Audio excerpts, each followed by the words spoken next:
Ladakh, located 3,500 meters above sea level, is a North Indian town surrounded gently by the Himalayas. A Taiwanese doctor and an Indian Lama are chatting in Chinese on the platform of a hilltop. Dorje Lama, Ladakhi, first went to Taiwan to learn Chinese for a few months. He later went back for several short visits. Now he can communicate fluently and even preach in Chinese.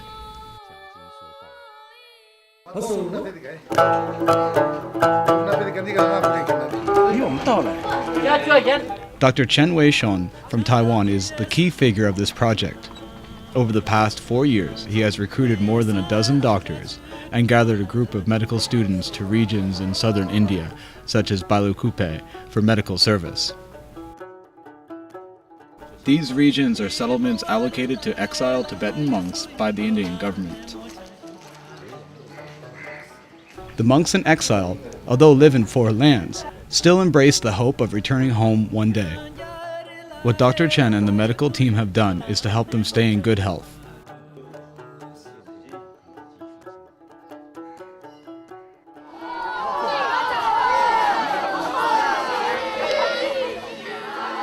In the settlement areas, there are an increasing number of small lamas.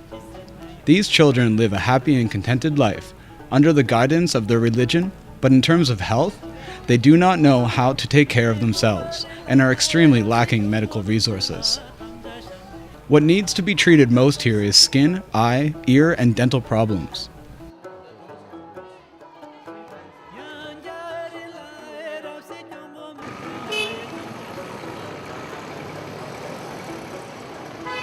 Hello， 我看一下啊，你一路还好吗？一路还好，我们今天早上4点到。 Every summer, Dr. Chen and some of his doctor friends team up with a group of medical students, equipped not only with their professional skills, but also medical supplies and medicine they raised.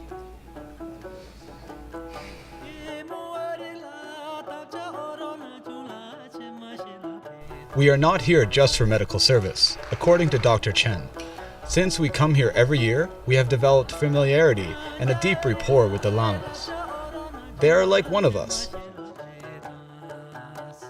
We come back here every year to take care of our own people. What we need to accomplish here is more than just medical service. 我们在那边看到那个小朋友每天都在那边做 schedule， 我觉得很不错。哦，他们自己 organize， 哦，我觉得不错。台湾有希望。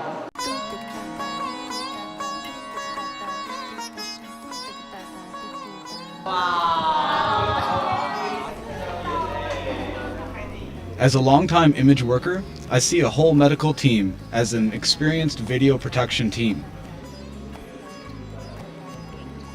They have a group of administrative staffs responsible for booking accommodations, food, daily necessities, procurement, travel arrangements, and other debris. Do not underestimate these petite girls. They arrived not long ago but are already familiar with the area, knowing where to go for a delicious Indian meal and where to buy slippers.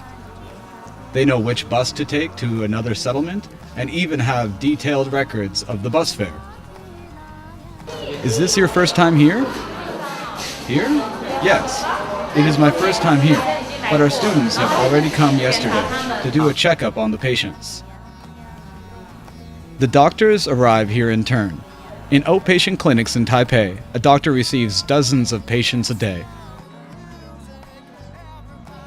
But here, the workload may double. With a never-ending long line of little llamas queuing outside waiting to be treated, every night each doctor and staff get back to their hotel rooms exhausted. In the crowd, I spotted an old friend whom I haven't seen for over 20 years, poet Dr. Chen Kohua. He was very patient treating eye problems for old lamas. Dr. Liao, another physician, is displaying with great enthusiasm a hearing test software he designed exclusively for this medical service. His pride fully describes his enthusiasm towards the work here. After the attending physicians complete their work, the intern doctors will stay and begin to teach small lamas healthy lifestyle and health concepts, as well as to help the locals set up clinics for permanent health management.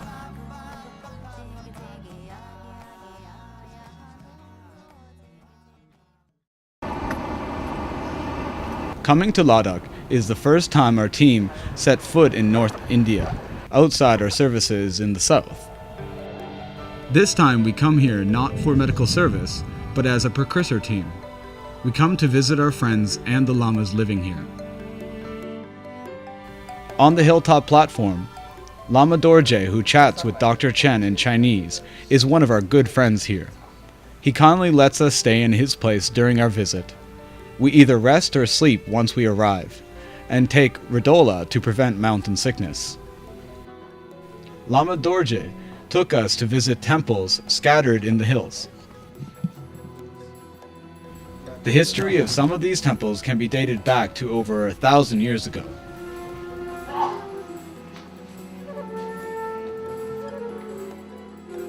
Some people call Ladakh Little Tibet.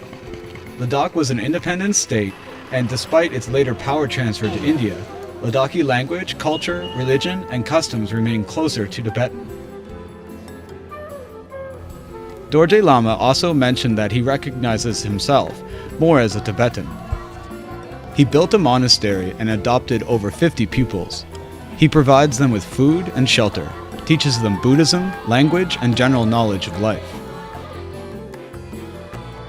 Every year, a British man spends his annual leave in Ladakh to teach the children English. Some pupils can already tell stories in English. On a long-term basis, some kind-hearted Taiwanese donors sponsor the children's annual educational costs and living expenses, which cost less than 10,000 NTD per child per year. Dorje Lama plans to take in up to 200 children. He thinks not every child must become a monk. They should decide for themselves when they reach adulthood whether to become a monk or to enter the world. But until then, learning Buddhism and English can help them become a more knowledgeable person.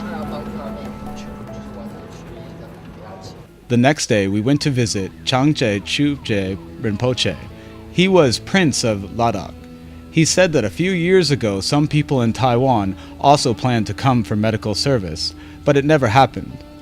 His words implied that he didn't have much hope in a similar project. But once he learned that we have already been working in India for 4 years, a smile came up on his face, and we knew he trusts us. We still have a lot of work to do in this isolated paradise. Our administrative staffs are like movie producers. They will stay here for a few more days to work out the budget, itinerary, where we will be most needed, and how many people we have to bring here next year. It's been 6 months since I've been back. I think of South India.